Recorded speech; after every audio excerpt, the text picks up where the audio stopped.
Electrocast.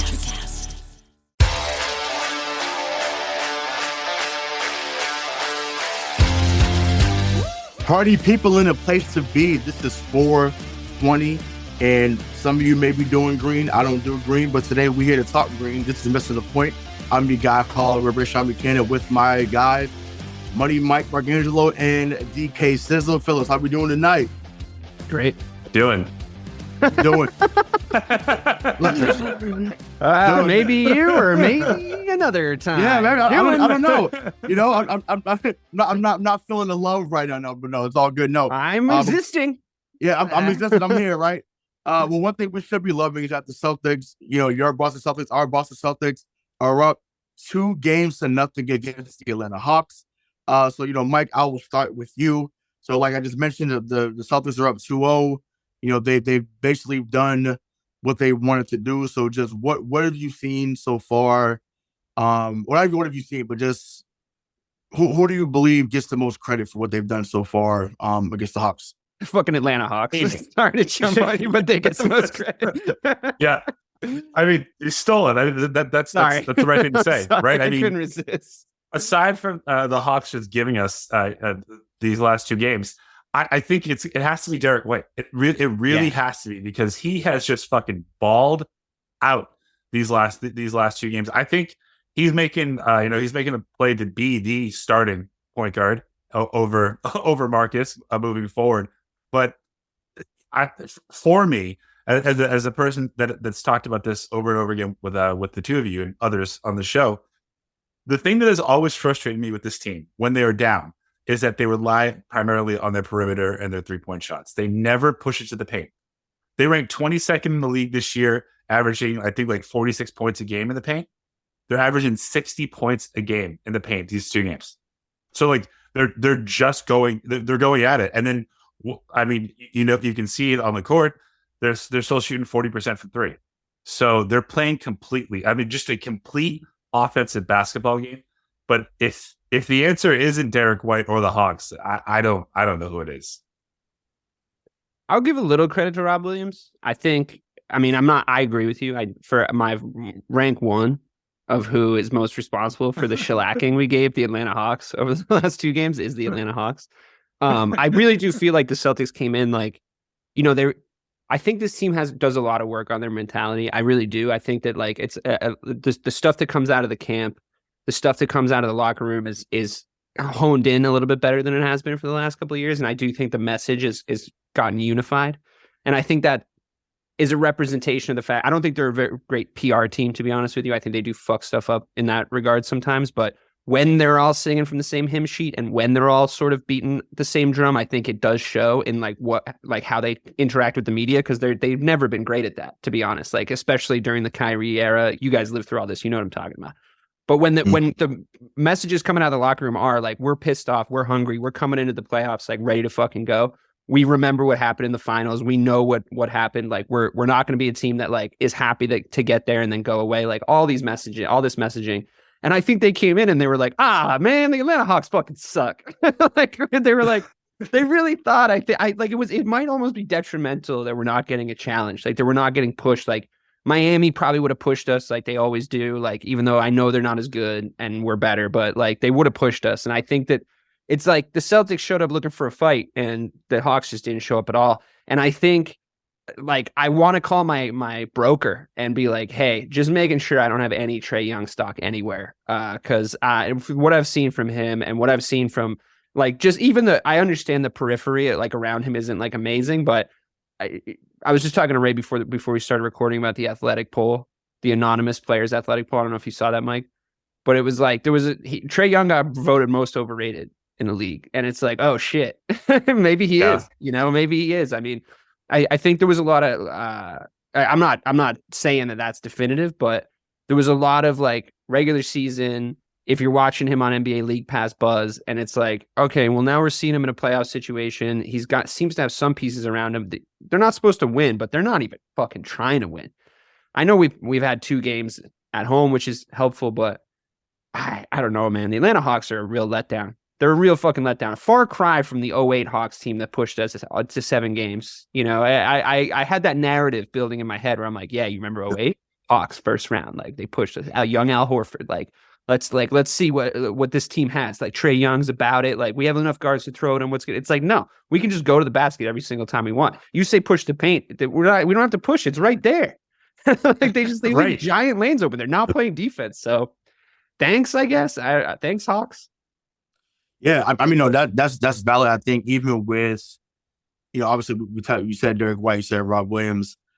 To me, even with Al Horford, right? Al Horford hasn't had the great numbers, but he's made some very, very good plays. Heavy shots. Yeah. The shots weigh a lot, Yeah, exactly. But the thing is, right, with having him out there, you've essentially made Clint Capella unplayable, right? So Capella has not been out there at all. They basically banking on Onyeka Okongwu, who I actually wanted the Celtics to get in the draft a few years ago. I thought that he would have been a very good backup. I'm happy to see his production on the floor at any time. So, that doesn't scare me even a little. No, sure. I mean, granted, he has not really figured it out yet. And we talked about it on the preview show with me and Bobby. I was hoping that guys did not grow up. So I was hoping that DeAndre Hunter didn't grow up and that John Collins didn't grow up in the series, because it would have been a lot more interesting. But just to keep it on the Celtics side and answer that question that I posed. Yeah, I mean, listen, I'm hard pressed to really give, any one major credit besides Derek White. And once again, yes, we'll speak about Tatum, we'll speak about Brown, we'll speak about Smart, even Joe Mazzulla and the adjustments he's made later on. But yeah, I mean, I have to be honest. I'm ready to take a victory lap. Yeah, Derek White, and once again, I've been humble about it really since the time he's been here.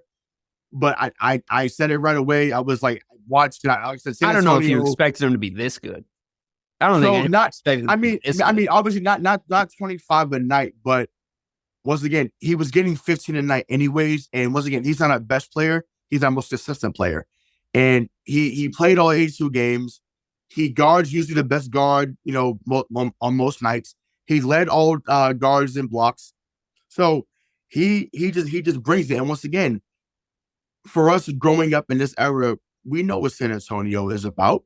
San Antonio, you play defense, you move the ball, you make good decisions. So as soon as Brad gave up the first round pick, basketball minds like us should have known. Yeah, he may struggle at times, but eventually he's going to make good decisions. He's going to move the ball, and he's going to give you consistent, consistent play. And that's exactly what he's done. I really feel like the jump shot is there because once again, it was time with the jump shot we had the APB out. Like we was out here like, where is it at? But now, like I said, he's knocking it down with consistency. And, I'm excited to see what he does the rest of the series and not the rest of the playoffs. So I'm hyped. Like I said, I'll take my little quick victory lap for that. Cause like I said, he was, he was getting slandered. We slandered him a little bit here on the show too. But then we finally came around. Like, but yeah, he's been nothing short of. Yeah, we do that. We did that a little bit around here.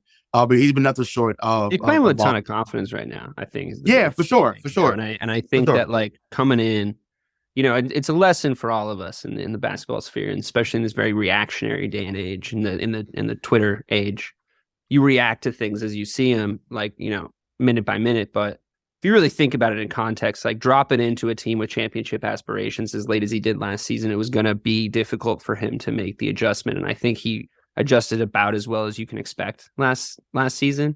And like you said, like he might be responsible for winning us a playoff series when we got him. Like, and you were right last season, But I think the jump that he's made and the thing that's impressed me the most is he is on track to be our best player for this series. Like the best player in a playoff series was not on my Derek White bingo card. I did not see that coming. So credit to you for calling out the fact that he was going to be sick. Everything you said about his game was true. Can't be slowed down. He's got that fucking lovely teardrop floater that goes in consistently. And the fact that he can't be slowed down, I think, is a big part of why he makes good decisions. He gives himself time on the ball.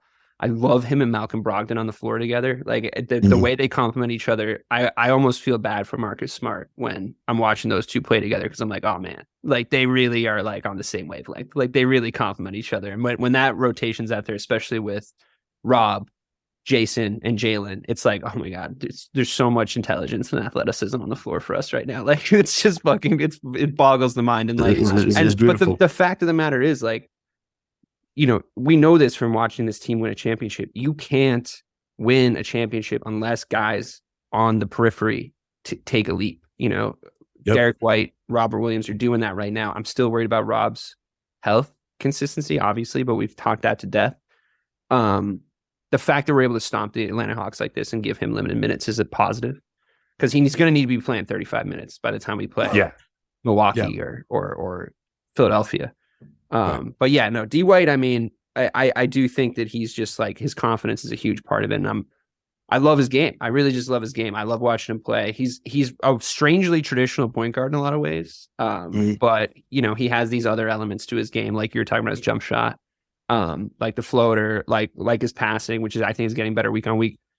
That makes him probably very difficult to play against, I would imagine. Real floor general. I love how he's been playing.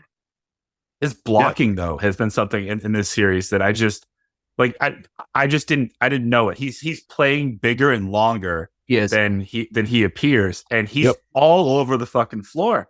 Like he's a menace, and it's like last year we would have taken one or the other. We would have taken a stellar offensive performance and lax defense, or the inverse. But this season or this postseason so far, he's doing both. And to think that with all the talent that's on this team, specifically Jason and Jalen, and he's outperforming Jalen even after game one.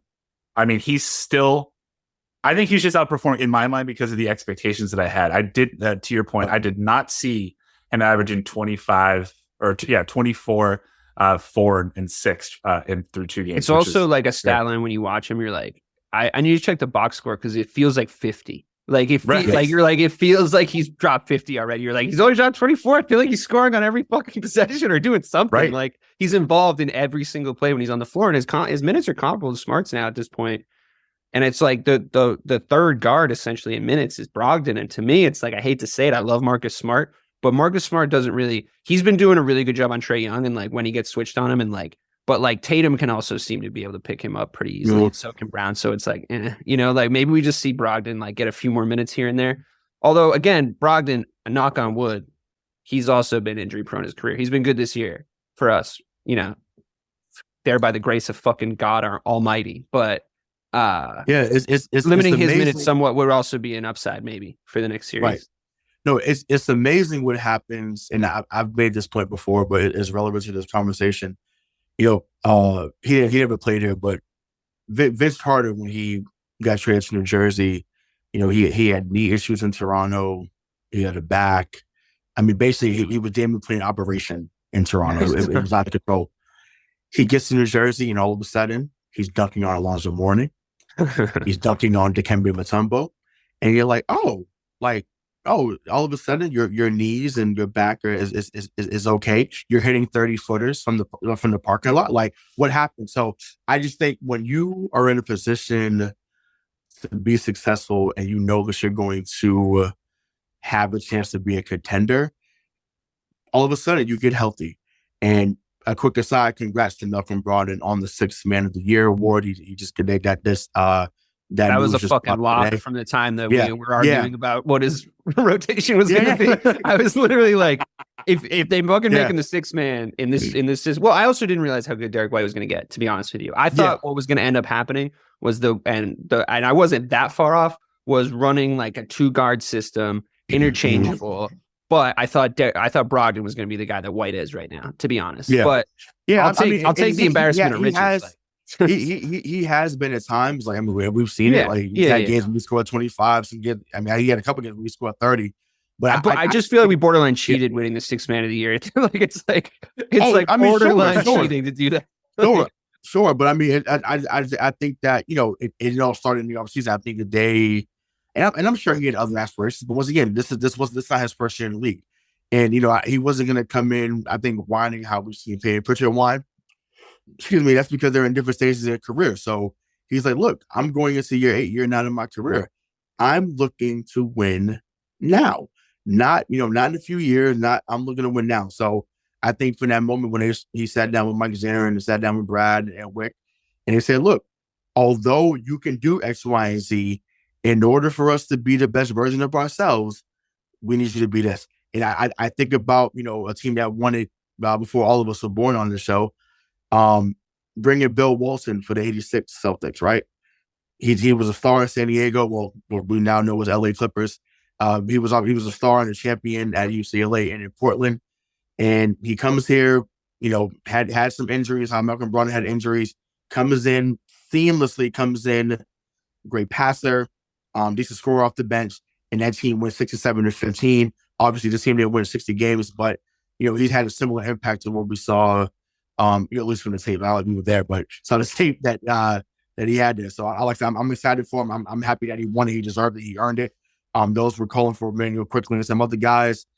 Once again, Manuel Quickley came on late in the season, but he does not compare this season anyways to what we saw off of Malcolm Brogdon. But one of the transitions to I think his best friend on the team, but they were good friends before he got traded here, and that's Jaylen Brown, right? So Mike talked about him a few seconds ago. Just not necessarily meeting the expectations. So Mike, I'll start with you. So I think he had 29, I think in game 1, and then 18 in game 2. So obviously that was a drop off from what we saw in game 1 offensively. So what do you like what you see from him? And then is the hand injury still a concern for you? So I think the hand injury is a concern for me. If I thought this game was going to go, the series was going to go 7, right? Yeah. And the way that I'm thinking about this, and it could be a little naive, but it's to me, if they win their next game, you should honestly rest him and Time Lord until game 5 if there is one, because I don't think there's going to be one. Like, give them as much rest as possible. I think it's hard to really assess whether the hand is bothering him, especially because in my opinion, his one deficiency is ball handling and driving to the basket. But the Hawks don't play pressure defense. So we really don't know how bad it's affecting him. I know that in the last game, it was after one shot, he kept looking at it and fussing around with it. I think if you have the opportunity to give him rest and just pour Neosporin on that son of a bitch for the next week, like you do that.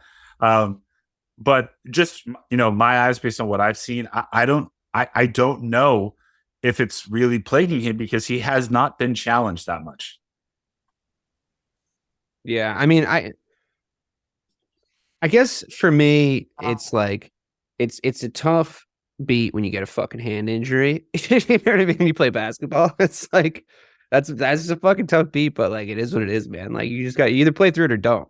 It's a cut. It's not a fucking broken hand. So like if he's healthy enough to have gone out there, I mean, I don't mean to be dismissive of it. I'm not like, I don't know how it feels, but if you've already gone out there and played 34 minutes a game, like, right. Either that's the case or like there's been a fucking dereliction of duty from the medical staff in Boston where they're like, no, you can't play. That thing's going to open up and it's going to fuck him up. It's like, well, that's never happened here, right?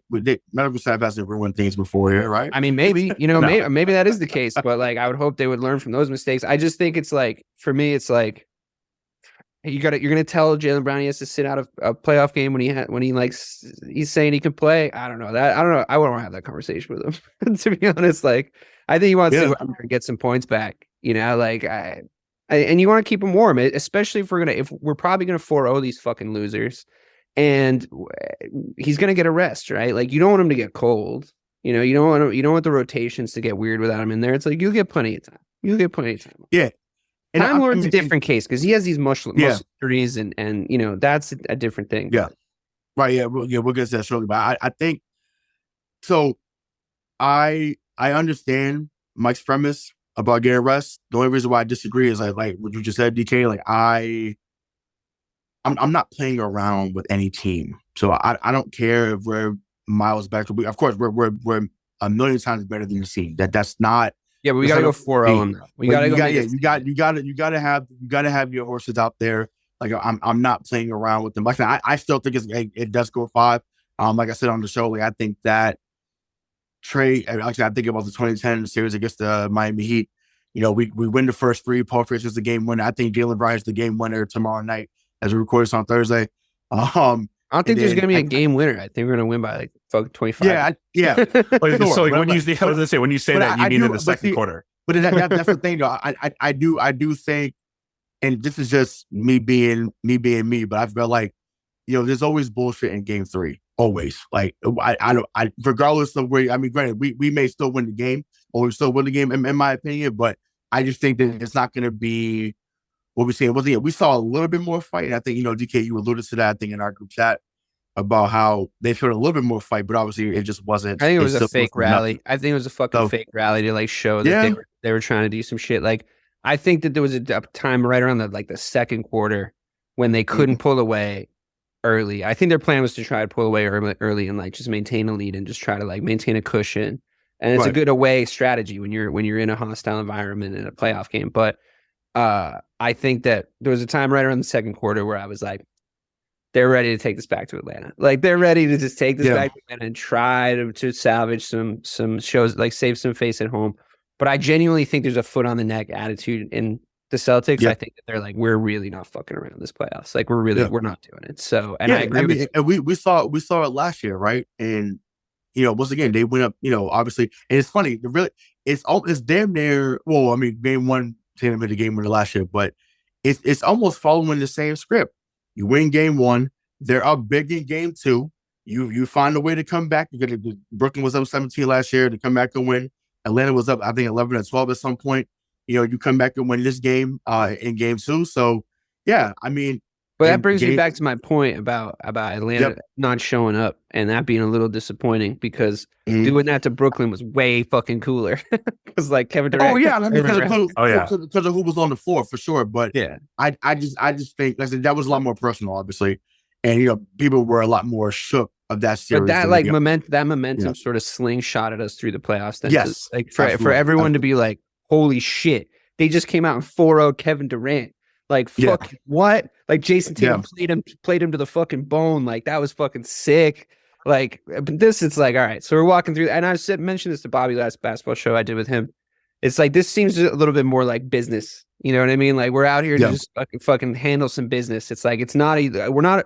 They've rejected the identity of the plucky upstart, the young team that like shouldn't be there and is like over performing and over delivering in their expectations. And Mike, you made this point, circa this time last year. I would say it was probably April of 2022. You made the point of like, this is the last one where they get like, okay, well, they're just young. Okay, well, it's like this is a fully built team. Like, this is what the team looks like. Yep. This is the championship team that we're going to try to this is the team we're going to try to use to win some fucking silverware, right? To hang another banner. So the thing that I like the most about how they're playing is, yes, it's not this crazy, like, holy shit, we 4-0 Brooklyn thing like I was talking about, but it is this like, no, we're adults now. We're at the big kids table. You all need to try to beat us. And that's a very different proposition than oh shit, we feel so lucky to be here to be playing LeBron James in the Eastern Conference Finals. Like, thank you so much for having us. Like, we really appreciate it. We really enjoyed our time. Like, have a nice day, everybody. It's not that. It's like, no, we showed up in suits. And it's not for our communion, It's like we're grown-ups now. Like, we're here to talk big boy shit, and it's like, I love that. Like, they've met the moment so far, at least. Yeah, no, I mean, no doubt. I mean, like, speaking of big boy shit, I think Tatum has shown that in moments this series. So, Mike has been a big supporter, but also been, a big critic of Tatum at times. So I'll let you lead with this, sir. So, just speak to his play. Speak to his all-around impact. And I know what I give credit to Mike for saying, and he said this on numerous shows he's been on talking about the Celtics. Mike will say, hey, Bird and McHale will come out, affect the game on 12, 13 shots, and, get 5 to 7 assists, and, they win the game by 10 or 15. So just speak to what you've seen Tatum. Do you think he's gotten closer to what you're looking for as far as someone that's giving an all-around impact? And, does he maintain it? Yeah. So, I mean, I think obviously we're living different times now, right? So, like, the Bird and McHale comparison, you take 12 or 15 shots. That now is 20 to 25. Right. And I think that's where, like, what you're seeing these last couple of games is Tatum he's everywhere. He's your leading scorer. He's your leading rebounder. And he was a force in game 2, an absolute fucking force. The thing that's always like kind of plagued me or irked me about Tatum is I know he's great, but does he have it in him to make everybody else around him better? And what I've seen so far in this series, and again, I just have a hard time judging it because I don't know if Atlanta can't play defense or if they just don't want to. Mm-hmm. But he has elevated everyone he's on the floor with whenever he's out there. And I think we saw the ascension of Jason Tatum last year. I think now we're in the reign of terror for the rest of the league for him because he can do whatever the fuck he wants to do when he wants to do it. And it's wild, absolutely wild to see that he's averaging, again, it's only 2 games, but a double-double. And the second one is rebounds, right? 10.5 rebounds a game. It's absolutely, I couldn't be happier, but I just want to temper my expectations or my because of the Hawks. I just can't believe how fraudulent of a team they are. I 100% take your point about the Hawks and in the idea that you can't. It's difficult to do an analytical breakdown show of what the Boston Celtics are doing and who they are in this postseason when you know that like they have not been tested. Like iron sharpens iron, and whatever feather they brought to this iron fight is really not like sharpening us at all. What I will say is like I had a similar arc to you with Tatum, where it was like there's just things about his game. I'm talking from the jump. There's just things about his game I don't like. His decision making. He forces shots. Blah blah blah. He slowly starts to fix this stuff. Gets better and better. You see the rise over the last 2 seasons of him becoming like, okay, so he's the best player on the court consistently now. Like whoever's out there, it's him and that guy, or him and no one.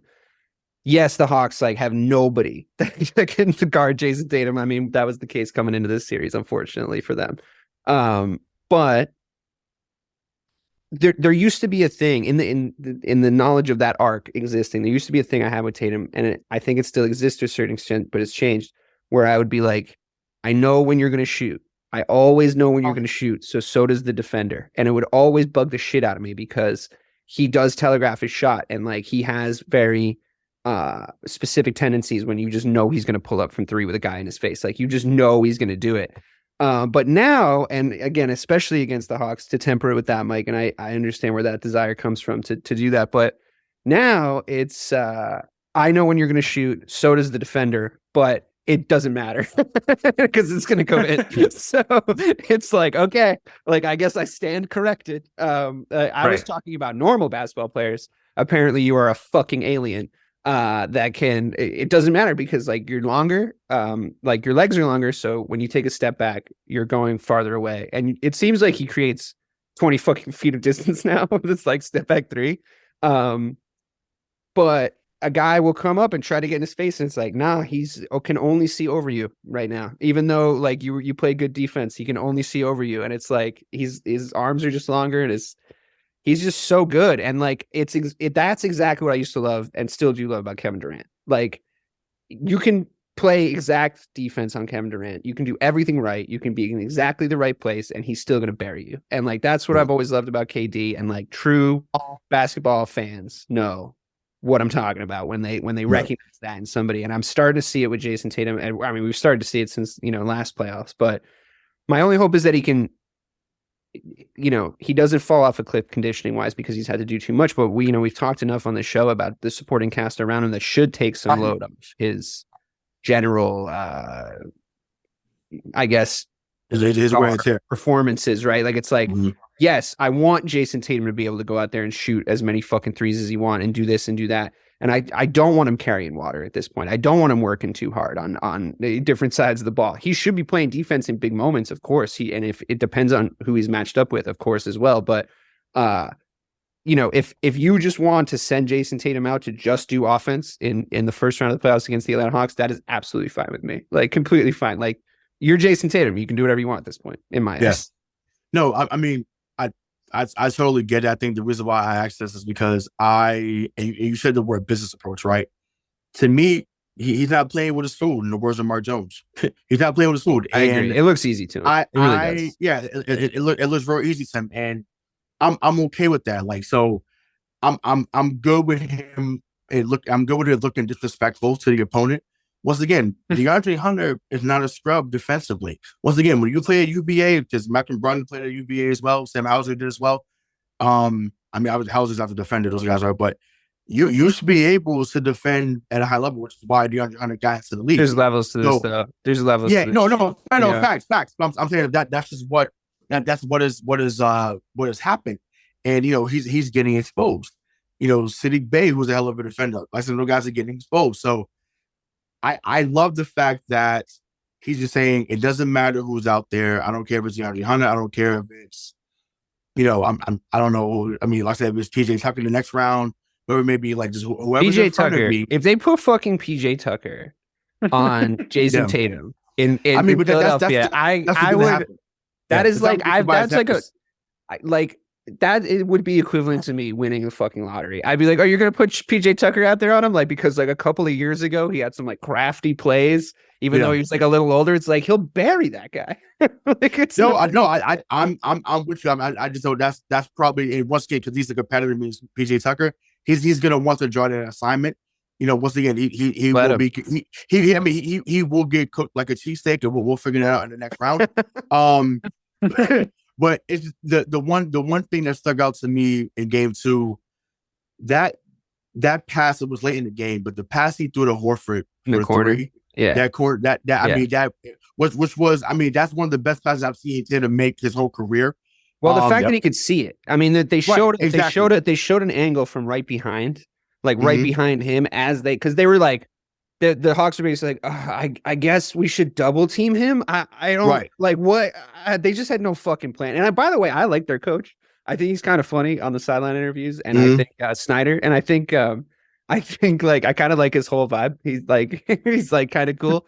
He's heck of a coach. Yeah, he's makes good plays. He draws up good plays in my opinion, but he is fucking in over his head. He does not have the personnel to fucking game plan. It was like double team that guy. It's like you're like.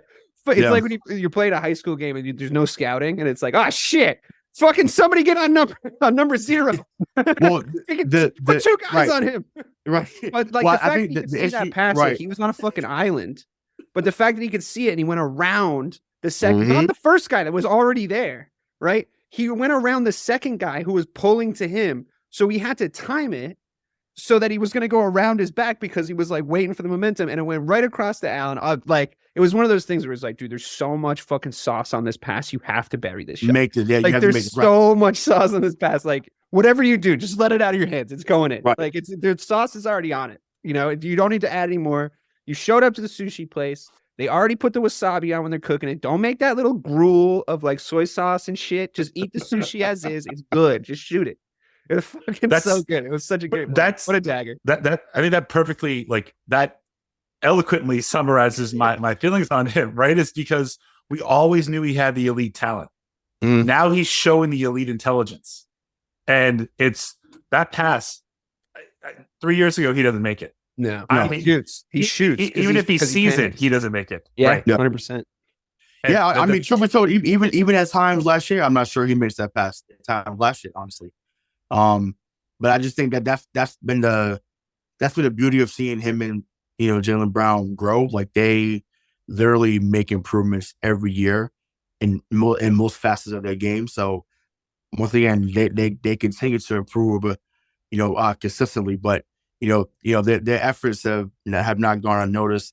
This next player his efforts have not gone unnoticed either. And I'll start with you, Dave, on this one because we have talked about this guy. Are we doing Rob? Rob Williams, baby. I love that guy. So I said on the preview, I said, and once again, the take was not mine, but like I said, I just have to. I love the statement because I think it's true. No Rob, no ring. So just speak to his impact. Since he came back, and then do you love him staying on the bench? During the series, if not going forward. For now, for sure. If it ain't broke, don't fix it. And if he ain't broke, don't do anything. Walk away. Because it's we need to make sure that remains the case. I've been fucking bitch, moaning, and complaining since before we even started this podcast about our lack of presence around the rim, our lack of ability to. The thing I was worried about, and the thing that the scouting reports all said about the Atlanta Hawks is like they really work on the boards, like they really go to try to get these offensive boards, and you could hear the commentators start to develop this narrative early in game one where it was like, oh, that's what you get with the Hawks. Like, would you see that offense? It was like their first offensive rebound. It was like, oh, that was all work. Like, you just get in there and you fucking work. And it's like, what I like about how Rob is playing, especially now, is he's added this thing to his game all of a sudden, very, very strangely. I don't know if he had it in his back pocket. I don't know if this is a collective thing across the team because the team seems to all be trying to do this too. He's playing Rob Williams basketball at a really, really high level. He's super long. He's always in the right place at the right time these days. I always had issues with him when he first came in about how badly he got back cut and like how, like he wasn't really able to watch like behind him, but he creates these islands. He's also working super hard around the basket. Like he's also jumping up multiple times if it's a scramble and fucking slapping it and like bodying guys and like trying to fucking create some presence under there. I will again put a tiny little thinner out on this. It's a lot easier to do that if like Joel Embiid isn't in there. Like I understand. Yeah. Like if Joel Embiid's in there, that's going to be a little bit of a different proposition. Maybe you need to work around him a little bit more than instead of going through it. You've been able to with the Atlanta Hawks, but offensively, he's stepped up his game, and I think guys are looking for him on the lob again. He's become, and this is the thing that I was worried about being able to happen, and because we were limiting his minutes, especially towards the end of the regular season, he's become an integral part of the team again. His presence on the floor is noted and being able to be predicted by his teammates because he's out there enough with them and they know his game and they trust him, right? When you're trying to reintegrate a guy, especially a guy that plays like Rob and plays in the position that Rob plays in, when you're trying to reintegrate him, it's like, well, we got to try to get the ball to Rob maybe, or like, oh yeah, like let's help him out on defense. He's just coming back. It's like, no, he's like, I got it, clear out. I got all this. Like fucking lob me the ball. And it's his mentality for me, to be honest. And I think it does speak to, like we were talking about earlier, like the mentality of the whole team, but his mentality to me has been great. I've always thought he was a little soft around the edges, if I'm being honest with you, just as a vibe. But a couple of things you hear about Jason Tatum being like, it was probably mid-late season. There was that quote that came out where he was like, are you still on minutes restriction? And Rob was like, no. And he's like, get the fuck back out there then. And it's like, I think Jason's on him. I think Jalen's on him. I think that the mentality of this team is creeping into him. And he's like, I'm trying to fucking go. And like when he played last year, like kind of hurt, saying like, I went to the fucking NBA finals, man. It's like, yes, that's exactly how I want you to think. That's exactly the fucking train that we're all on here. And he was nearly perfect in shooting across like 2 games. And that's because he's putting himself in positions to make really, really easy baskets. And I think, yes, defensively, you know the story with Rob Williams. Like you've read the back of the jar with Rob Williams defensively, and he's doing all those things and he's doing them at a high level. But offensively, I've really been impressed. I really, really, really wish that players in the NBA would respect the fact that the sky hook is the greatest shot in the history of basketball, and he would just learn that because like he would be the perfect fucking sky hook player with how long he is. I know it's like, I guess it's hard to learn. I don't know. Like fucking, I bet Kareem would teach you. Like I bet he would if you called him up. I bet he would go to the gym and fucking teach you how to do it because he's like that. So yeah, I wish he had a sky hook, but otherwise I'm fucking happy as a pig in shit, my friend. It's hard. The one thing I would just say about Robert Williams is if in this series and hopefully the next one, if you can get this type of production out of him with only 22 minutes, 23 minutes a game, that is the ideal scenario because then you assuming everything else goes right, you protect yourself in the finals. Right. And that again was my reasoning for wanting rest. It's not that, I think that I personally think that they could win this series without either Brown or Robert Williams, but not both. But it's like if you can give those guys just extra time, they're going to be healthier for longer, and they're not going to get as gassed. And we saw now, obviously he was fighting through an injury, but the Robert Williams that we saw in the finals last year was not the same guy that during the course of like the 60 games that he played. No. So whatever you can do to manifest that, you need to do it because I don't think on the Celtics that there's been a player probably since KG that could affect the outcome of a game in 20 minutes, like he does, and it's very visible. Well, because they're big momentum plays too, right? I mean, like, yeah, when he, like we were talking about Al in this sense, heavy shots, like shots that come at a time where it's like that wasn't just 2 points, that was like 2 points plus, that was 2 points, like AAA. Like it's Rob Williams makes steals and blocks and like a big defensive plays where it's like, oh, thank God, that was the perfect time for that to happen. And I will say, basketball being a sort of a living organism when you're watching a game, the way it ebbs and flows, like the way you have to not watch it basket to basket, you have to watch it in runs, you have to watch it in minutes played for different players and different lineups. Like you watch it as the sort of sum of its parts as you're going, and you crest these waves. The last time I saw a Celtics team, and again, it's the Hawks, but the last time I saw a Celtics team able to seem to do exactly what they needed to do at exactly the right time was 2008, to be quite frank with you. Like Ray Allen would hit shots where it was like, wow, that was really the exact right time to hit a 3-pointer, Ray. Like that was, we needed that 3 right then, like on that possession. And I think, players plugged into the rhythm of a winning basketball team to this degree, that's when that stuff starts to happen. I don't know if Rob Williams plays like that if he's playing on the Hawks. If you just give the Hawks Rob Williams, I don't think he's doing that shit to us that he's doing to them.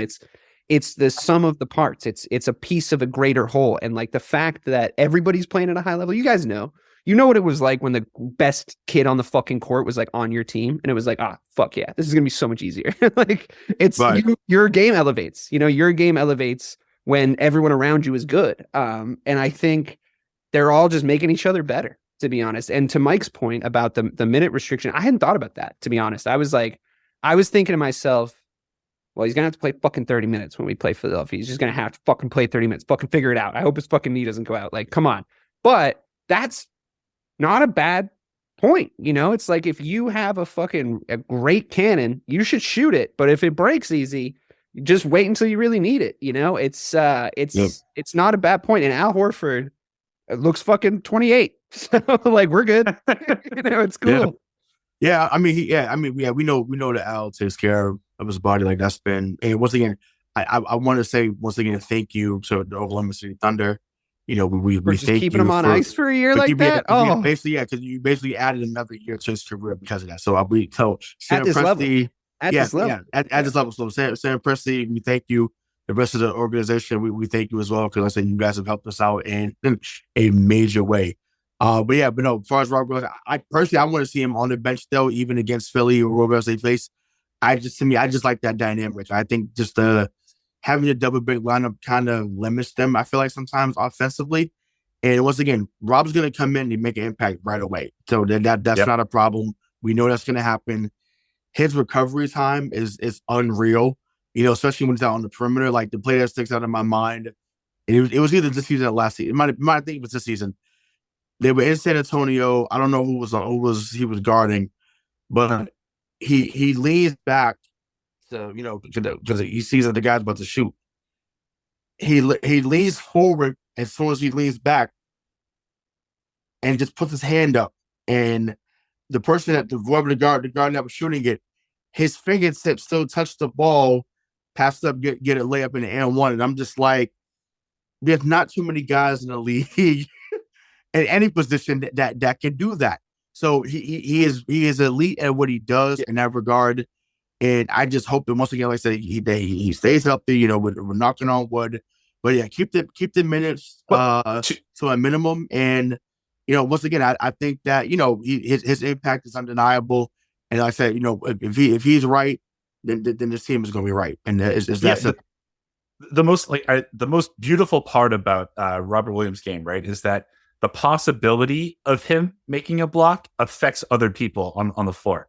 Right. To your point, that he may miss, but everyone that shoots around him thinks that there's a chance he could get to them, and it affects the outcome. I think this was a point that DK made like 2.5 years ago, and I was crying laughing when he said it on the show.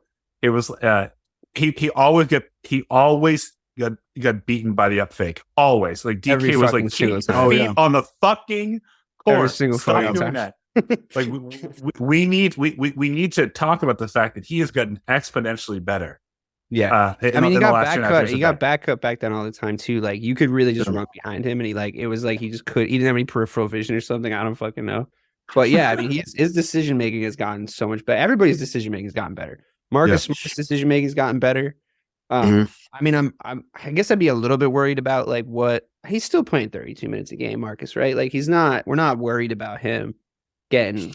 No, I like what I saw weird. from him the other night. I thought Yeah, right. Like it's like I think there's been some rumblings on like fucking. I know it's like sacrilegious to say it around here, but fucking Celtics Twitter has been very like Marcus Smart's gonna like fucking throw a fit if he like if we keep kind of pushing the narrative of well Malcolm Brogdon and Derek White are probably playing better than him right now, and like I think. My point has always been like we're gonna need Marcus though, like he's gonna have to go out there and really stop somebody in the upcoming series, and I think like I'm not making this point. I'm not worried he's gonna throw a fit and like be a fucking bitch, but like we all collectively not in the reasonable side of Celtics internet chat. He's robbed in the guard's body. Marcus. So obviously we see him make plays at the guard position that most guards don't make either. So just like last year when he finally stepped up, like I think we're going to see more of that once again. What I saw the other night, 14 points, 6 assists, 5 rebounds, perfect. Totally good. That is exactly totally what is needed. Once again, give the game what the game requires, and let the game come to you. Let the game come to you, Marcus. Exactly. Yeah. So.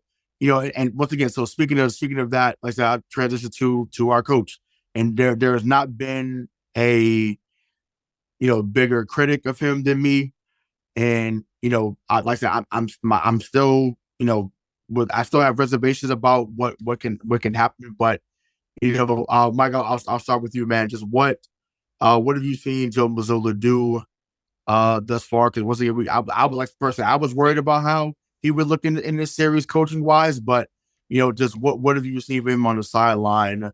To just help us push out to this lead so far. Yeah. So again, I can't give him an honest grade because I think in this particular series, right? Whoever our starting 5 is just better than the Hawks. It just is. Now, and I don't think that Joe Mazzulla's coaching played an impact on the fact that with 2 minutes and 10 seconds left in game 2, they were down 22-11, and then by the time that the first quarter was over, it was tied. I think that's shit. I think that's just players went out and they noticed, oh, they think that they're actually 11 points better than us. That's not how this is going to work.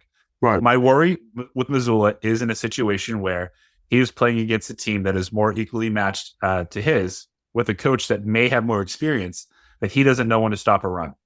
He jumped and I think he got better at that towards the end of the regular season. But I would also say that it would be hard to get worse than he was during the course of the regular season. Right. I think. Right. But it feels to me. Again, I'm not saying that they're going to win the championship, although I do think they're going to. This situation is a lot like Spoelstra in his first year with the Heat, when he had all that talent and all he had to do was just not fuck it up. Right. Yeah. And I think that's the situation that Mazzulla is going to find himself in now, and he'll learn from it. But he hasn't made any glaring issues or mistakes with me, but I can't say that he's saved the game. I think he has. He fucking benched Grant Williams. I was like, most fucking that move was You're right. Yeah, I was hoping Mike there bring it up. God bless. For You're right. 6 calendar months on the Gregorian calendar in fucking 2023. He fucking like Grant Williams is, quite honestly, I don't think I've ever hated a fucking basketball player more than I hate Grant Williams. Like he's such a he's goofy as fuck. He's not him at all. Like he's like if some people are him, he's not him. He's the least I'm him motherfucker I've ever seen in my life. In fact, I'll make both. Mrs. Both. And then he's like making fun of himself on the internet. I'm like, make fun of yourself on the internet in New Orleans. Please. Like, we're trying to accomplish a fucking actual task that grown adults are out here to accomplish. Draymond Green being like, you want to be me, you can't be me. You know what every single one of us on this podcast thought when he said that to him? They all had the exact same mental gymnastics happen. It was like, well, no, because Grant, What? Fuck, he does, and he isn't. God damn it! And it's just like, fuck him. Yep. I mean, he got benched. There's all this contract talk bullshit in the like that. Obviously, his PR team or his agent or whatever is leaking. Like, this is what, like, where do you think that's coming from? You think that like that Grant is expecting X number of X years, like, you know, whatever it was, 80 for fucking 4, whatever he wanted, whatever ludicrous fucking pie in the sky Grant Williams shit that he was making up. 3 years, 10 million a year, maybe. I don't know. Maybe like maybe I would accept that, but like whatever fucking bullshit he's saying like about his, that's coming out of his camp on a year we're trying to get shit done, bro. And this is a message. Like, this is Brad Stevens and Joe Mazzulla being like, sit the fuck down, shut the fuck up. And if we ask you to do something, it's going to be really, really, really specific. If it wasn't a message and it wasn't a coaching decision to say something to Grant Williams and change something about how he's approaching the game or how he's, you know, his attitude maybe or his game, because his fucking numbers have been garbage for months. It's if that wasn't the case, he would have seen the floor in garbage time. Yep. But the fact that he stayed, he did not need to take a shower after either game. Like that is just like he might as well be he should go shop for his suit at the Brian Scalabrine men's warehouse. The fucking like buy your Scalabrine suit now, Grant, because fuck off. I would rather see Blake out there than him, and I think so would Joe Mazzulla at this point. So yeah, we're good. That was a fucking great choice. I agree with you, Mike, that his ability to call timeouts on runs have gotten better. In fact, I think they've gotten so much better in the postseason that I think he was doing it on purpose in the regular season. I think he was like, it's the regular season, fucking figure it out. Problem solved. I'll take care of you in the fucking playoffs, but fucking problem solved. He did a really good job with his timeouts, I thought, in the brief sort of pseudo spells of comebacks that the Hawks were trying to amount to in game 1. But I mean, especially in game 2, they did mount an actual like, oh fuck, we're only 15 points up, or we're only 12 points up, or whatever it was. They did mount that, and I think that Mazzulla did weather that storm. He kept everybody calm. And he benched Grant Williams. He fucking benched Grant Williams. Like, why we don't need him. Like, yeah, he doesn't need to be out there. I mean, I can't believe I didn't even mention that, because I brought my spotlight to find Grant Williams out today and everything. So like, it's just so weird. You guys got to go. Yeah, I mean, okay. It's fun. That was hilarious. We'll see him in the Milwaukee series. I accept that. Not even Milwaukee. He'll play against Philly as well. Like that's. I bet he'll come out if he plays against Philly, Ray. I bet he'll come off the bench being like, "Well, guys, they had to keep me on ice because I'm that important." I mean, I can see Grant putting that through that fucking lens and not receiving the message correctly. Yeah, I'm sure that he's thinking that. I do. I mean, luckily I've been behind the bench. Like, the body language is not off, because I said, once again, it's very easy to be like disengaged and not just say, well, because I'm not playing, like I'm not going to be high-fiving people, I'm not going to be cheering for the next man. And I have not seen that from him. You better not be doing that on this team, though, right? Like, there's got to be a culture that would like reject that. We say that, but you know, we're not. Once again, when you were used to playing, and then it's like, even if you were getting spot minutes, like, for you not to get spot minutes at all the first 2 games, especially in game 1 when they was up 30 at some point, like, that's mentally, that could do something to you. Once again, at the end of the day, regardless of what we think his talent level is, he's still human. So I like, but I do like the fact that he stayed engaged. And he was still cheering on teammates, regardless of his play. But yeah, that by far has been the biggest adjustment for Joe Mazzulla. I didn't know if they would actually, do it, because I thought they would say, oh, maybe we still need him for this series. But I really do think it's strictly a matchup thing. I do think that guys like Hunter and Collins is way too athletic, for Grant at this stage. Even though Collins has been a non-factor, but that's because Rob and Al have been, the primary defenders on him. I do think that he would have a lot more success if Grant Williams was. Yeah, that's there. Also true of every single other player in the league. Yeah, you would rather Grant Williams guard you than fucking Al Horford and Rob Williams. But I can't say that, because he did great against KD last year, and we said it. So I'm not going to say I forget that just because he's out. He played well. He was phenomenal last year against Brooklyn. He was. Sure, he had one good playoff series. He had one good playoff series. Yeah, too. He was good against Milwaukee too.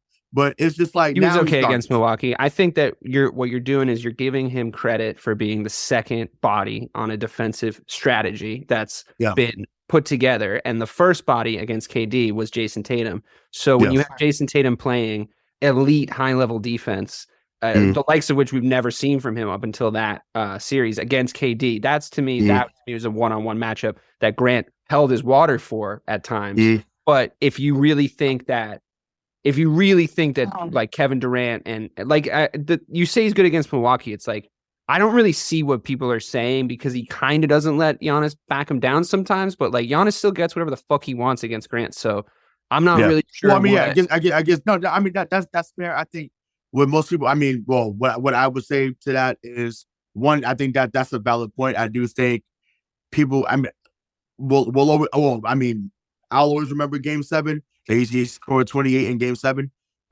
Will you though? Because we didn't win a championship that year. So if we go on, sure. I mean, you will. You've got like weird fucking elephant memory, but like I'm talking about the collective fucking consciousness. Of Celtics basketball. It's like you scored a fucking game winner in Game 7 of a series that did not lead to an NBA championship. We don't really. I mean, you've heard this on Facebook from everybody's dad today. We don't hang fucking banners around here for second place. Like.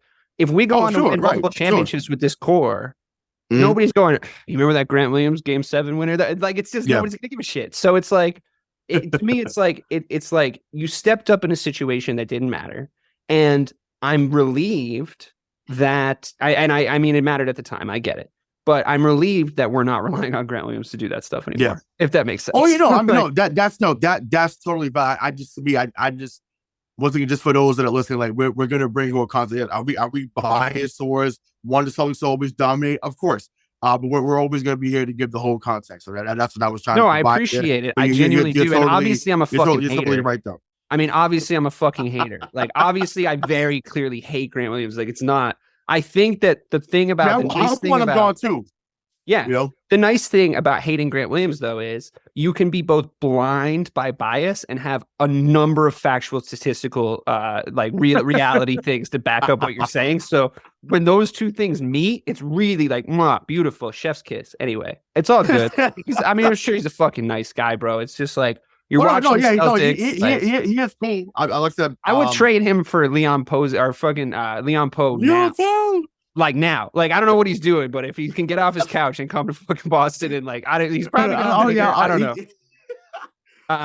He was there a couple times last year. I don't know what he's doing now, but I think he Eddie House. I would take Eddie House. I bet he can still shoot. I would take him back on the team. And I had the most vitriolic hate for Eddie House when we were on that championship run because he was so fucking that's crazy. No. Listen, like hear me out.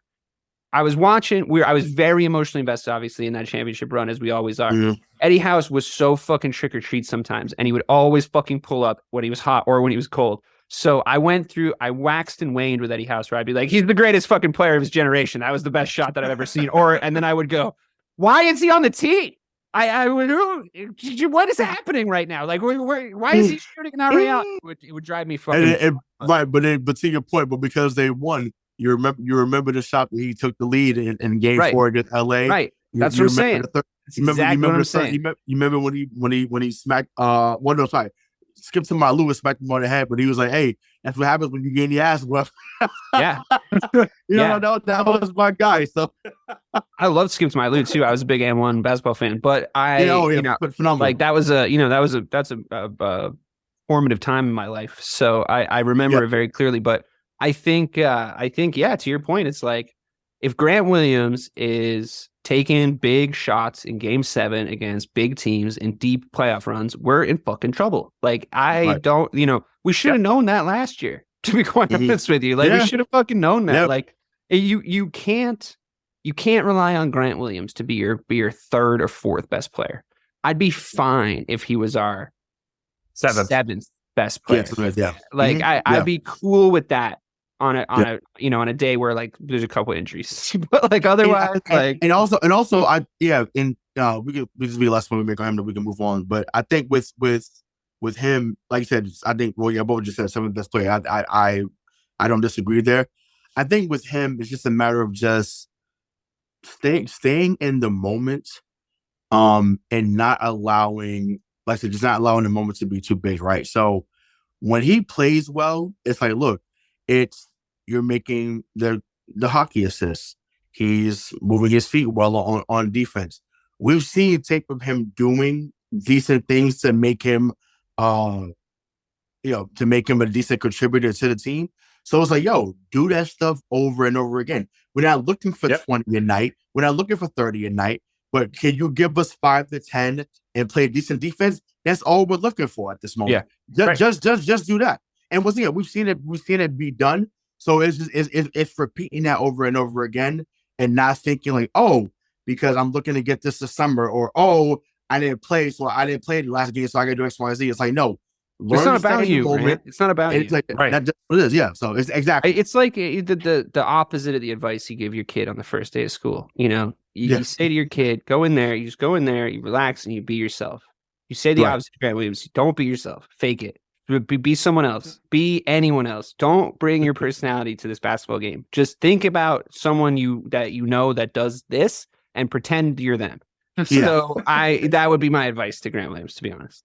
Exactly. So as we approach on the hour mark, as we know, first 2 games were in Boston, next 2 games are in Atlanta. So Mike, just give I know y'all think it's going to be soon, so just give me the predictions for games 3 and 4, and who do you think steps up as an X factor as we go to Atlanta? Yeah, so I think that the first quarter of game 2 was Atlanta's best punch, and I think that we saw it, we acknowledged it, and we weathered it, and it didn't even last a full quarter. So these 2 games in Atlanta, I think that I think you're going to see obviously Derek White continue to ball out. I wouldn't be surprised if one game he has he leads in points and assists. I don't see the C's dropping a game. If they win game 3, and I'm predicting that they will, I really do hope that they bench Rob for game 4. They don't need him. They do not need him to beat the Hawks. And I'd love to see Horford drop 25 to 30 on the team that drafted him to close out the series. Fuck yeah. I could keep forgetting about that narrative. I really like that breakdown. Like, I was like, when you're listening to somebody on the podcast talking, you're like, I agree with that. And then you're like, oh shit, it's my turn. I don't have anything new. I was listening as a fan right there. I really enjoyed that moment. I was like, yeah, those are really good points. Oh shit, I'm on this podcast. I've been listening to podcasts all day. So I'm like, oh fuck, I'm doing one. Yeah, no, all my fangirling about that last point aside, I think if we do drop a game, I also agree we're going to sweep, as I have mentioned. But if we do drop a game, I really think what's more important is how we drop a game and how we respond. I mean, it sounds like a cliche that how we respond stuff, but it's like we can't. I'd rather drop the sweep game, right? Like I'd rather win game 3 and drop the sweep game and take it back just for momentum purposes. But if we do drop a game, the circumstances of how we do it is going to be big. I hope it's not a big comeback by Atlanta to give them sort of like a dog in the fight again. I hope it's not like any sort of like outworked, outgritted type game. I could see something happening to make Ray's prediction come true very easily, which is we just go out there cold. Like nothing just goes in. And I think that almost started to happen in game 2 a little bit. And then everything started dropping again because we're just like, we had so much fucking space. So it is a different proposition. We're riding very high coming out of a 2 home wins. As the much higher seed, we should be sweeping aside at least our 2 home wins against a play-in team. We should. So they've met expectations at this point. I think we would still meet expectations if we win this series in 5. I think we would exceed expectations if we win it in 4. And again, if we win it in 4, how? How do we win it in 4? Because we win 3 and 4. How we won 1 and 2? Fucking watch out. Like there is momentum to be had there. That being said, I wouldn't mind seeing them push us a little bit. Like, it's kind of been the theme of what I've been saying to you guys about the whole series for this whole show. Can they though? Can they? I don't think so. I really don't. I would like it though. I would like to, you're only as good as your fucking sparring partners. You're only as good as the people that you're coming up against in the gym. I don't want to go in. I mean, there's 2 sides to it. I would love to go into Philadelphia because let's be honest, like they're coming out of that series. I would love to go into Philadelphia very, very confident, you know, like, wow, we just swept that team aside. Like, we can make all our shots. We're super, super confident. Or I would alternatively like to go into Philadelphia, like, battle tested, you know, those two extremes. The more likely scenario seems very, very confident, seems to be the one that's going to come out of it. I don't think they're going to battle test us. The worst case scenario would be drop a game because they didn't test us. We just like didn't try hard enough, which we have been known to get suckered into when teams fucking suck. And I think, but on the same token, the games we were dropping late in the season was against teams we should be beating, and we should be beating this team, and we're winning the games. So I do think that there's a mentality there, and like I've said, I think there's something coming out of the locker room that is encouraging to me.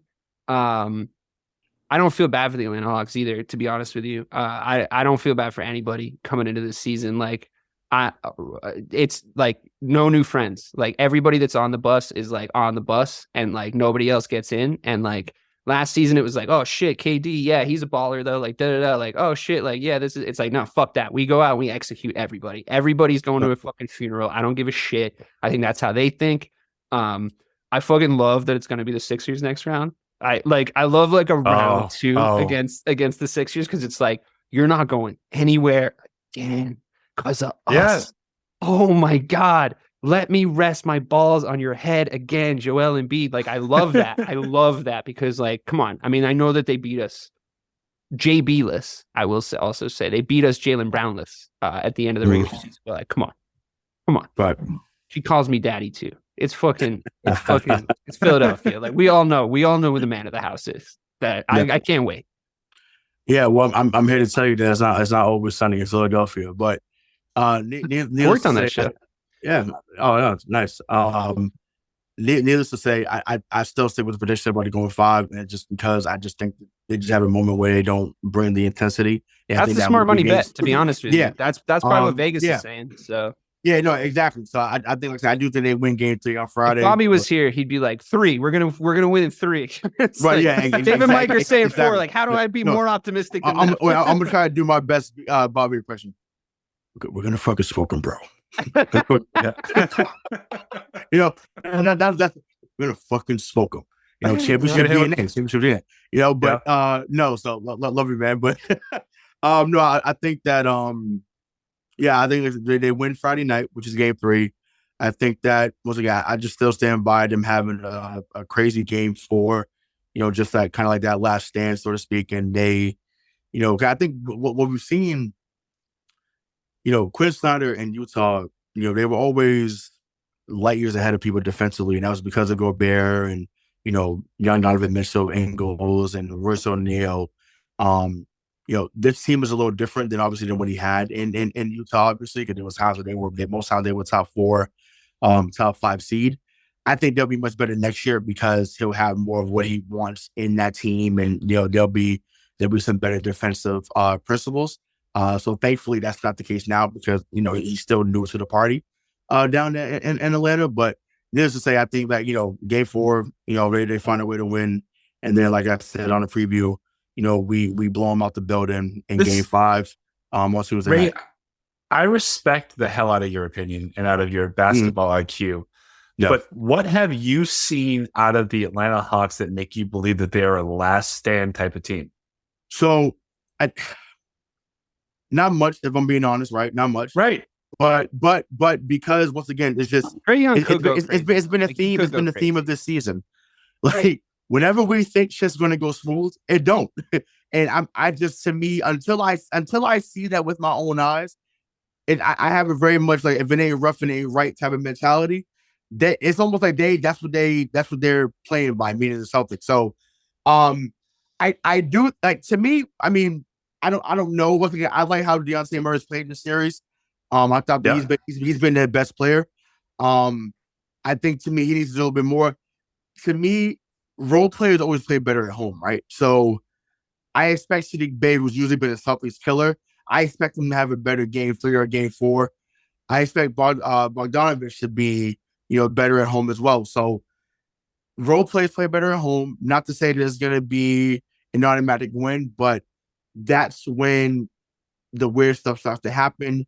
Guys who don't make threes are making threes. Guys that don't make certain and ones are making and ones. So I just think they'll have that moment once again, it doesn't mean that it will result in a win. I just think it will for game 4. And then, like I said, once we get back to the building on Tuesday night, you'll hear that's the ball game. Celtics win, whatever, 121 to like 102, 1, 2, 3 Cancun, for the Hawks.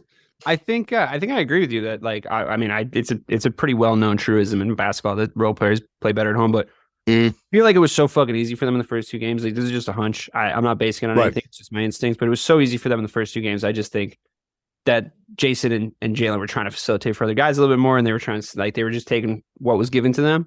And I think if we do see that homestand, I think those 2 guys just go like, all right, and they both scored 30, and then it's a wrap. Right. So I just think it's like, I just think we didn't even reach our Super Saiyan final form yet. We barely got out of first gear in those first 2 games. If we're being honest, right. Like we were coasting down the hill at second, maybe for a few minutes. But it became like not even that fun to destroy them, like to that team, to be honest with you. They were like, all right, well, it's not even that cool because like you're not even making an effort to come back. So we can't even keep slapping you back in the face. So whatever, it's just like, I don't know. I feel like we're just too much for him. Like Mike keeps saying, we're just too much for him. That's fair. I think to that point, I remember, I think it was the second year that Brad was here. They faced Cleveland in the first round because we were the 7th seed. Cleveland was 2, and I think it was the same thing. Like Cleveland knew, like, look, this is we're just here to play a few games, like, and that's kind of like I think that's what's happening here too. Now Cleveland ended up sweeping us that year, and then obviously things changed as we moved on, but. Yeah, maybe it's that thing. And once again, I want to be clear. I want to be wrong. I hope that we come back on the air next week and by Tuesday we're saying, hey, that was a great sweep. Get the rims out. I want to be wrong. I want to be proven wrong there. Like I said, I just think that's what we're going to see. But I won't be surprised. To both of your points, like about how this team is approaching this playoff run as opposed to last year's playoff run, it feels like in their minds, in the way that they've handled their business so far, and again, it's just the Hawks, that they only intend to play at most 18 games this postseason. Yeah. And that's so maybe there's a slip, but they don't want to do the 4-7-7 like they did last year. So it goes along with the theme of what we're saying about the business that they're trying to take care of here, if you're right, because if you're in a conversation, Jason Tatum and Jaylen Brown and Marcus Smart and all the guys are, the core guys are in a conversation about like, all right, well, what happened against Golden State? What happened? Well, I was fucking exhausted. My fucking legs fell off. Like I was chasing Kevin Durant around in game 1 and of the first round and Well, how do we limit those minutes? Oh, well, we'll get Gallinari in here and we'll move this guy over here and like maybe some load management in the season. It's like, or never play 7 games in the playoffs. Just always fuck everybody up. And it's like, those games aren't in your legs anymore. Because if Jason Tatum, to your point, I think if Jason Tatum gets to the Golden State series 5 games less, I think he looks like a different player in that series. So across the whole playoffs, 5 games, like that's not even asking for that much. That's winning a couple more in 5 or 6. And it's like, yeah, I think that's a great fucking strategy. To be honest with you, it's fucking genius. It's like, play less games, you'll be less tired, win the fucking ones you play, and then you'll get a little resty poo. Like you're good. Yeah, there you go. And in my opinion, they have the ability, if this lines up the way that it could, and because of how much I do not respect Doc Rivers or the Philadelphia 76ers. You gotta slide that in on every fucking show. They conceivably could get to the Eastern Conference Finals playing 8 games. No way. Do it. No way. Do it. Yeah. They own Philly. Oh my God. Sure they do, but you got to say that clip. That'd be such a Nostradamus if you're right. That'd be so sick. Yeah, I know. That's I get it. And but yeah, no way. Hey, somebody had to get carried away on this episode. Okay, let me just put it this way though. if this team does what we think that they are currently destined to do, if they just get to the finals again, if they get to the finals in 4, let's just call it 15 games, that's 3 less than last year. Yeah, this team will be healthier. Yeah, so just it's lining up this way. They also had to do a lot less work, and we talked about this at the start of the regular season. They had to do a lot less work defensively this year to be good. Because offensively, their production was just so much fucking higher. The first few weeks of the regular season last season the offense was like one of the worst offensive basketball teams I've ever seen. And the fact that we're now one of the best, is sick. But I think like not having to run around and not having to chase guys and having the same core every night, and knowing who's going to run what minutes when they're healthy, like I think we're already a lot fresher coming into this playoffs. You know, it's like the game is like we've been talking about. The game's coming to them a little bit easier. Jason Tatum. I mean, if Jason Tatum was shooting well, yeah, I want him to push the paint too. But if he's shooting well and it's all going in, like who gives a shit? Like I'm just fucking draining from outside. Like who cares? So like all those fundamentals. That's the crazy thing about basketball. It's like you talk and talk and talk about fundamentals and playing defense and chasing your rebounds and having a basketball culture in Boston that is that, you know, and all this stuff. And then, you know, you get fucking Kobe. It's just like, well, you know, it's like he's just really good. So maybe we're that now. No. In fact, that's the goal. So move the ball, play good defense, and like I said, just handle your business. Like I said, do your job. So that's how we'll close it out tonight. So I said, well, you know, good luck to the Celtics and Bruins as they go on the road this weekend. So for DK Sissel and Michael Marcangelo, I'm Hollywood Rayshawn Buchanan, and until next time, we'll see you. Peace.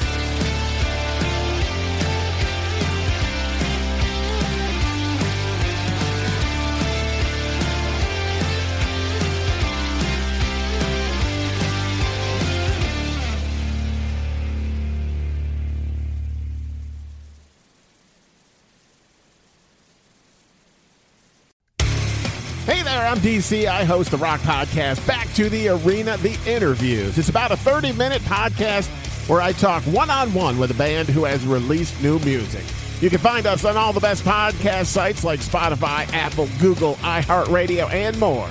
If you're a rock fan like me, subscribe today to Back to the Arena, The Interviews. Electricast.